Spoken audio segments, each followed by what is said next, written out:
Good afternoon. Welcome to 25 Minutes with Cap, where each month we discuss recent trends in the specialty insurance space. Today, I'm excited to have Ian Ballin joining us. Ian's an internet litigator in Greenberg Trorig's Los Angeles, Silicon Valley, and Washington, D.C. offices, co-chair of the firm's global intellectual property practice group. He represents companies in intellectual property, technology-related litigation, defense of data privacy, security breach, ad tech class action suits. He's put together an e-commerce and internet law treatise. It's 5 volumes long, and he's the executive director of Stanford's Law School's Center for the Digital Economy. Ian, I did note that you did not have the 2006 or 2007 Plus International Conference panel that we did together on the bio, but that's quite okay. Ian, thanks for joining us. Thank you, thank you. Well, that panel was certainly a highlight, but you can only squeeze so much into a bio. So hey, Great to be here and good to see you again. awesome. Yeah, same here. As we go on from here, if you have questions through the session, feel free to enter them into the chat. We'll do our best to answer them. And just a reminder, the content of this webinar is the property of CapSpecialty and is for informational purposes only. You're not permitted to republish, share, or quote from this webinar without the prior written consent of CapSpecialty, which can be obtained by contacting marketing@capspecialty.com. So, And of course, nothing I say represents the views of my clients or my law firm, or indeed even myself. Anything I say is just going to be offered to advance the CLE objectives and shouldn't be quoted back to me in litigation, please. excellent. Yes, listen to him. Ian, first question. How'd you get into IP law? Well, it's an interesting question. I started practicing law in Washington, D.C., where I still practice, and then moved to Silicon Valley. And it seemed like computers were, an interesting thing in Silicon Valley. So I started doing software, copyright, and trade secret litigation that morphed into internet law after Al Gore created the internet. And once I got talked into writing a treatise about it, more of my practice really focused on IP and internet law, which today includes artificial intelligence, as well as defense of data privacy and security breach class action litigation. So it's basically anything crazy people can do with computers or phones or other mobile devices. What compels you, or what compels someone to ask you to write a 5-volume treatise? Well, that's interesting. I was asked by the general counsel of Oracle because he was the chair of an American Bar Association committee that sponsored a program where I spoke in 1995 on internet law. And in those days, there wasn't much internet law. I had a 19-page outline, which exhaustively covered all 8 cases and 12 law review articles. And he thought that was so comprehensive that he convinced me we should write a book together. And then because he's a much smarter man than I am, he convinced me it would be easy to do, lined up the publisher, then convinced me I could do it by myself. And of course, he long since has retired on stock options and is a Renaissance man of leisure, but I'm still billing clients by the hour. So that's how I ended up getting into that gig. And what? So people, different law firms or companies, they just go and purchase it, or is it something that ends up becoming just kind of a reference guide? Yeah, I mean, it has it. That's exactly it. It's been quoted by courts, state and federal courts, although frequently it's cited for the wrong proposition. So I assume some law clerk in a judge's chamber needs a cite for the judge and just doesn't look too carefully at what I'm actually saying. But there's no such thing as bad publicity, so all citations are willingly accepted. So hey, so as you were talking about what you've been getting into and what you've in the particular parts of technology you've been focused on, you mentioned artificial intelligence, and it's hard to talk about intellectual property issues without talking about artificial intelligence. You read about how fast moving, it's disruptive, but from a legal perspective, is it the Wild West? Really, it's not. There actually is a lot of law, and I've seen this over and over again with new technologies where business people assume because the technology's new, this is the Wild West and they can do anything. Sure. till they get sued and then they realize actually there's a lot of law. Certainly, artificial intelligence is pushing the boundaries of IP law, and there are likely to be some legislative changes at some point. But there actually is a lot of law. I've been advising companies on this actually, really going back to 2016 when companies were starting to train large language models and wanted to understand what they can and can't do. And the Mm, reality is there's a smorgasbord of remedies. For any of your listeners who are interested, the chapter of on IP and property rights and AI in my treatise about 120 pages long, and it's not because brevity isn't my strong suit. It's because there actually is a lot of law. I'm happy to, send any of your listeners a free, PDF of that. But the reality is there are a number of remedies, copyright being the one that gets the most attention because of statutory damages. sure. Um, but there are really a range of claims that can be made, and it really implicates what can be used, how it's accessed, how long it's retained, issues like that. And so companies that are trying to train algorithms have to be very careful because there are an array of potential claims. And similarly, rights owners have to be at least aware of these issues because if their information or content or copyrighted protected works are out there, they may be used to train algorithms. You know, so where do companies get it wrong? Where are people running afoul of the rules? And is it by mistake, or are people making, business decisions, or talk about both? Yeah, I mean, that's an interesting question. I think, the bigger companies that have been involved have been quite deliberative and very strategic, and they consider, an array of issues, including fair use and other rights. And so I've actually seen a fairly thoughtful approach to these issues. Um, but I think from from the typical company perspective, you need to have a policy on your use of AI because you don't want, for example, your software developers to import information that may be infringing, or even worse, that may infringe an open source license and implicate, your ability to control your own product. Right. Uh, and similarly, you don't want to be publishing material that could be infringing. I mean, in that sense, it's not that different from outsourcing work to consultants. I mean, algorithms like humans can engage in copying that's not a fair use or otherwise permissible. But I think companies have to have policies to make sure that they don't run afoul of things. And then, the challenge for rights owners is there a way to monetize their rights to the extent used to train algorithms? And for some rights owners, for some larger companies, they've entered into some good lucrative licenses. But it is more of a challenge for some of the smaller rights owners where, it's just harder to get that licensing revenue. I guess the difference between consultants and large language models is, maybe the consultants, it's a person, and they'll buy insurance, and there'll maybe be a contract, and that's maybe not the case when you when you're working with a model that you created. Well, right. Well, the insurance component is still very important, and that I mean that is really a very important part of AI for all involved, no How, question. how, how so? Well, the reality is if you are using large language models, um, there is a certain amount of law that still has to be determined. It's a litigious environment, and so having insurance, I think, is a very important component to that. And uh, again, I think as in any area of technology, companies need to evaluate how much insurance, what kind of insurance, to some extent, are they going to be self-insurers?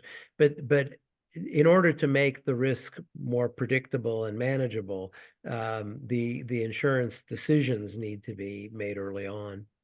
So, one of the things one of the things we've talked about, and one of the things you started with is, hey, actually, there's a lot of law here. Um, where are the gray areas, though? Where are the areas that you think have yet to be defined? Well, the biggest gray area is to what extent does fair use allow unauthorized use of content to train um, to train large language models. That really is the issue. Under U.S. copyright law, liability is established if there's access and substantial similarity. So if a work has been used to train an algorithm and the output looks the same as the input, well, that's a pretty easy copyright case. It may still be fair use or other arguments, but that's a more straightforward case. Most of the cases in litigation address a different question, which is the question of when works are used without authorization to train algorithms where the output does not look like the input. And I think everyone understands that there is a strong fair use argument. But what the contours of fair use, particularly after the Warhol decision, what the contours of fair use are remains to be seen. And increasingly in some areas, as there are more commercial licenses under Warhol, that very fact is going to cut against fair use. So I think that's the biggest unresolved issue. There are a number of cases in litigation Right. addressing it. But I think everyone understands that's the issue. It's a fair use issue. On the other hand, there are an array of other kinds of claims that may come up, common law claims, common law misappropriation, unfair competition, interference with contract. Some of those are going to be preempted, but some remain. And probably, one of the other ones that goes under the radar for a lot of companies uh, is potential liability under the anti-circumvention provisions of the Digital Millennium Copyright Act, because uh, and that again, that goes to how information is accessed, which again goes back to my original point that if you're using content to train generative AI and you don't have a license, you need to be very cautious and careful with how you're accessing the material. But if there is circumvention, then the question is that going to lead to liability? There is not a fair use defense per se under the anti-circumvention provisions, but there are a couple of circuit splits under the anti-circumvention provisions of the DMCA that create some uncertainty. So, for example, in at least one circuit, if you circumvent copy protection mechanism or access controls in order to access material that itself is not entitled to copyright protection, then there's no claim. Whereas in at least one other circuit, there is a claim. That's a pretty important point. Again, depending what you're dealing with. If you're dealing with pure data, as in a database, that can be very important because we know that facts are unprotectable. But on the other hand, databases and other compilations of facts may be entitled to copyright protection to the extent there's creativity in the selection, arrangement, or organization of the material. But then the question is, if a lot of the data, but not all of the data is copied, that may not rise to the level of virtual identicality or enhanced substantial similarity, the two tests in the Second and Ninth Circuits, when you're dealing with material like data that's entitled to either no or low fact protection. But that's just one example of an area where the outcome can be very important. Either there is a potentially significant claim for statutory damages, or there's no claim at all, where the outcome could be different depending what circuit you're involved in. So there are some more Sounds nuanced extremely issues. complicated. Yeah, right. There are some pretty complicated issues, and again, the sophisticated companies, are or should be thinking through those issues Sure. on the front end. But there are a number of more nuanced and more complicated issues. The central one, which is raised in a number of ongoing lawsuits, is fair use for training algorithms, essentially where you've got intermediate copying, but the output doesn't resemble the input. So a little bit along these lines, or at least a question related to AI that we just got in from Paul here, is lots of creators are concerned about the uncertainty of works they co-create with AI tools. In digital design space, you could spend long hours or days to create content with AI tools. Could you suggest a way to think about ownership of content co-created with AI tools? Well, that's a great question because we know that the output of AI is not entitled to copyright protection under current law. That's one of a number of areas that I think over time may be changed legislatively.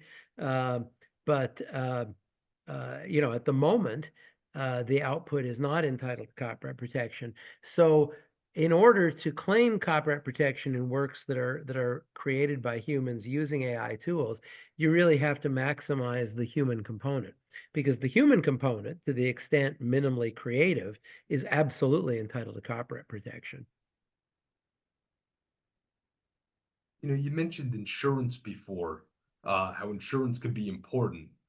Do you think insurance companies could get adversely selected against? Do you think that companies could say, "Hey, I'm I have more exposure to um, to mishandling or poorly utilizing artificial intelligence tools," um, or do you think, uh, hey, whether you have strong risk management controls or not, you still have exposures? Well, I think that's a great question. I mean, I think even if you have good risk management, you still have exposure. But the better your internal controls, the lower the risk.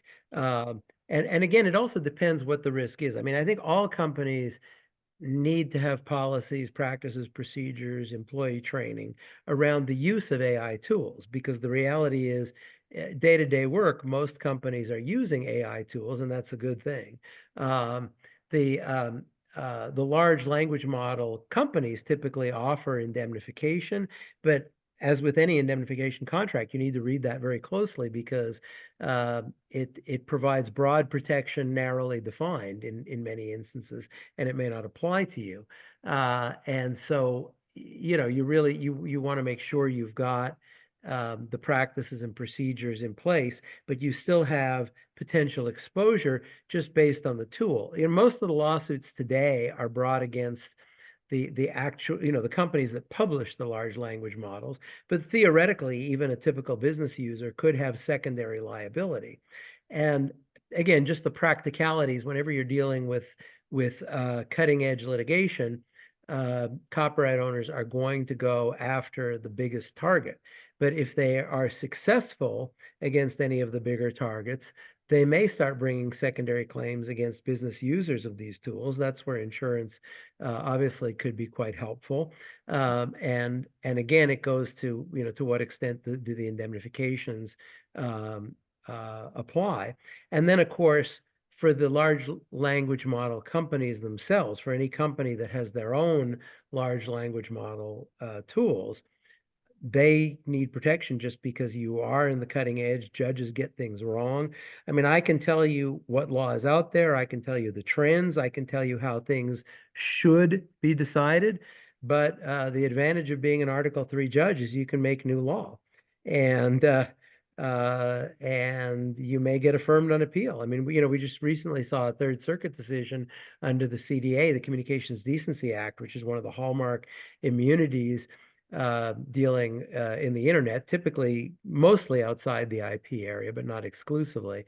And again, it's a good reminder that law has been around 28 years, and yet, here we are for the first time, a circuit has construed it quite differently. So there's always risk, which is why I tell clients there's always a need for insurance as part of your risk management toolkit. We've talked about larger organizations uh, should be more sophisticated. They should have, you know, strong, thoughtful risk management procedures. Eh, How about sole proprietors? How about freelancers that are just content creators? Uh, and maybe it's not just one-offs. Maybe there's a team of, but it's just three people doing stuff. Uh, what are the types of things that they could be doing to protect themselves? or is it just too hard? Well, no, I don't think it's too hard. And actually, in fact, the advantage you have if you're a small business is you're less likely to be a target in litigation at this point while things are still at the cutting edge. So Sure. if you're a small business and you're using off-the-shelf tools, read the indemnification and and see if your use is within the scope of the indemnification. Sure. I mean, that's a very inexpensive way to make sure that you and your employees are going to be protected. Um, and if you are a content creator, um, again, you have to be careful. You have to be careful what you're using, and make sure not to engage in infringement. Um, but yeah, I mean, I think the issues are somewhat the same, but the reality is, if you're a Fortune 50 company, you're a much higher target. Sure. Sure. Sure. Hey, we had two more questions come in here. One of them was, heard of a situation, this doesn't sound good. I heard of a situation where a hospital board held their board meeting virtually and the AI notes feature was unknowingly activated, so sensitive information was recorded and could potentially put the board at risk if the recording is nefariously obtained. What are your thoughts on that? Well, it doesn't sound like it was a good situation. I don't know. Go Yeah, ahead, I mean, right. That's my thought. That doesn't sound like a good idea. Ian. Uh, to some extent, I think that gets into security law issues, Sure. that securities law issues, not security. Internet security, yes, that's my area, but securities law is not my area. So I can't speak to what obligations exist with respect to retaining or deleting anything like that. But I do think it really underscores that companies, and particularly boards, have a heightened obligation to understand the technologies they're using. And that example really underscores that. The thoughts on the potential impending TikTok ban? Well, I think I think it's terrible law, terrible policy. I think it should be overturned, Hmm. because it does strike me that it's going to have a hard time passing constitutional muster. But the reality is, there is so much ideological diversity in the federal judiciary these days that what I think what I think an outcome should be based on existing precedent, that may get changed, and it may get changed ultimately by the Supreme Court. But I find it to be, I think the law is problematic constitutionally. I also think it just is terrible policy, because the reality is, if the U.S. does this, it invites countries around the world to start doing the same thing to American companies, number one. And number two, I just don't think that there are security problems around TikTok. I think this is all exaggerated. And I would Hmm. hope that the fact that the two presidential candidates are both actively using TikTok suggests that maybe, in the coming year or so, if the lawsuit gets thrown out, that they won't revisit issues of targeting TikTok. That would be my hope. Uh, that's a strong, that's a good answer. Thanks. I got one more last question for you here. Um, what else is on the horizon? What are you finding? What are you finding that's interesting? As you kind of as you know, you're on the forefront of a lot of the most interesting stuff going on in intellectual property, and what what will we be talking about in a couple of years? Well, that's great. That's a question requiring a 2-hour answer that I'll give you in a minute. So let me pick two issues that I think are quite interesting. One is the whole issue of old copyright infringement. The Warner Chappell case from the Supreme Court, I found somewhat odd, in that in the Raging Bull case, literally 10 years earlier, the U.S. Supreme Court said laches is not a defense to copyright infringement, because because there's a defined 3-year statute of limitations. And then 10 years later, in Warner Chappell, a differently composed U.S. Supreme Court says, if the discovery rule applies, it can apply to allow a claim that's years and years old. And those two decisions are very difficult to reconcile. And it really, I think, opens up a Pandora's box for litigation over old copyright claims. And given the availability of statutory damages and attorney's fees, I think that really could invite some significant litigation. The other thing I would say is the interplay between mass arbitration and class action litigation. I see that particularly in data privacy and cybersecurity breach class action cases, but it's not limited to that. And I will say, having handled dozens of lawsuits where this comes up, and even more claims and arbitration claims where it comes up. There are some interesting strategies you can employ in dealing with the threat of mass arbitration, particularly when it arises at the same time as actual putative class action litigation. And you have to be very creative. I think companies need to not only look at their processes and procedures, terms of service, arbitration provisions, and decide what makes sense for them. And parenthetically, I've never had two clients who decide those questions the same way, because everyone has different risk factors, different kinds of claims that are being brought. But secondly, when you're in the trenches, when you've been threatened with mass arbitration or you're defending mass arbitration, and you're simultaneously dealing with putative class action litigation, there are some interesting things you can do strategically. But you really, the time to think about those things for the first time is not when you're right in the middle of it. Because I've dealt with a lot of those issues, and it's better if companies in advance have thought through the kinds of responses they may have. So those are two things. That's great. No, I really appreciate that. And hey, thanks for joining us. Oh, We always a appreciate the pleasure. discussion. Yeah, no, it was awesome. And thanks for listening. You'll see us later this month at the WSIA conference, talking to some different people. And really appreciate the time. Thanks a lot, Ian. Thanks, Adam. Great to join you again.